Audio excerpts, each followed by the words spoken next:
In 1986, I went to Australia with a small telescope to take astrophotos of Comet Halley.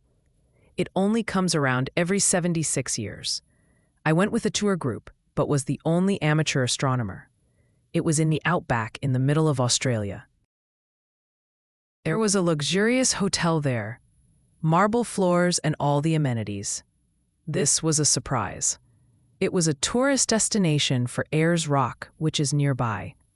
Our group was taken by bus about 30 miles away from the hotel, so we could get away from the lights to a darker sky. In fact, the sky was so dark, without a moon you can see your shadow on the ground just from the starlight. Like, wow. This one night, come midnight, everybody in our group wanted to go back to the comfort of the hotel, but I didn't come all this way under beautiful skies to be in a hotel room. The bus driver asked me if I was sure that I wanted to stay there alone all night. I told him yes, and he said he would come back for me at 6 o'clock in the morning. At about 3 o'clock in the morning, it clouded over, so I thought I would lay down in the sand and have a nap. It's a good thing I didn't. I heard a rustling in the bushes, and as I listened, the rustling seemed to be all around me. I don't know why, but I thought it would be wise to stand up tall like the little boy in the movie. The gods must be crazy. The wild dogs were scary, but being alone made it even scarier.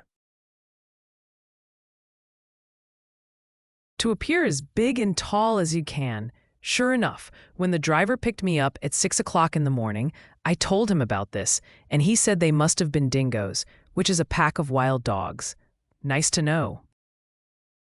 Being a glutton for punishment in 1987, the very next year, I went to Australia again to witness and photograph the supernova SN 1987A, which was going to be visible to the naked eye. This time, I went with an astronomy group of fellow astrophotographers. We stopped off in Hawaii on our way.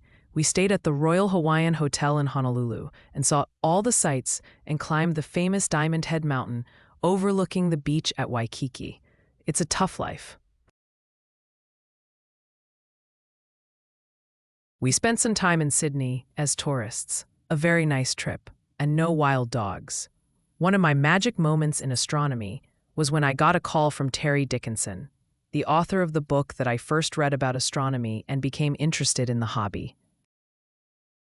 He called to ask what kind of film that I used to take pictures in Australia.